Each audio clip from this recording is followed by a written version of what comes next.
This anime is clearly not getting the recognition it deserves. Set in Meiji era in Japan, where the inventors of electricity have died without accomplishing much, leading a world run not by electricity but steam. Right off the bat, the first thing I felt is grateful. I felt grateful that we live in a world where we have electricity. Seriously, when was the last time you thought how awesome electricity is? Probably when there was a power cut, right? The anime follows Kihachi and his brother Shiryoku and the dream of creating an age of electricity.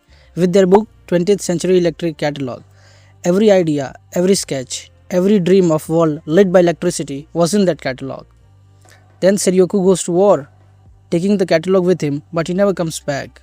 Years later, Kihachi's given up. He fixes small machine in his uncle's workshop now and lives quietly.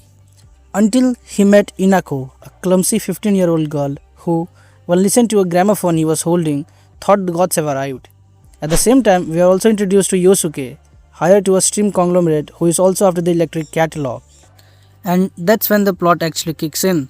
Through Inako, the electric catalog resurfaces, the same one Shiryoku disappeared with. And Kihachi isn't the only one who wants it now. Yosuke for some reason wants it too. Well, that's about the plot. Now you might have realized the concept is so damn interesting. And the animation is, well, beautiful. As expected from Kyoto Animation, the same studio which made Violet Evergarden. However, what I didn't expect was how funny the anime is. It's hilarious. The characters, the faces, the timing, it has captured comedy quite well. But comedy alone isn't what makes this anime special though. It's the characters. They all feel incredibly human. Kihachi isn't some overpowered ultra genius who's destined to change the world. He's someone who once had a dream, lost it, and is slowly learning how to believe in it again. You can actually feel the weight he's been carrying ever since his brother disappeared. Then there's Inako, who on paper sounds like she would just be the energetic comic relief, but she's so much more than that. She's curious about everything, she's constantly asking questions, and her excitement becomes infectious. Through her eyes, things we take for granted suddenly start feeling magical again. And Yosuke, I genuinely thought he'd be another typical rich rival character. But the more you see him, the more you realize there's a lot more going beneath the surface. Everyone has their own reason for chasing the catalog, and that's what keeps the story interesting.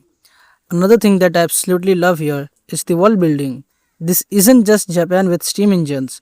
The anime actually explores what society would look like if electricity never became the dominant technology. You see steam-powered machines doing jobs that, in our world, would be handled by electric motors. Even the smallest details make this alternate history believable. And because of that, every conversation about electricity feels exciting.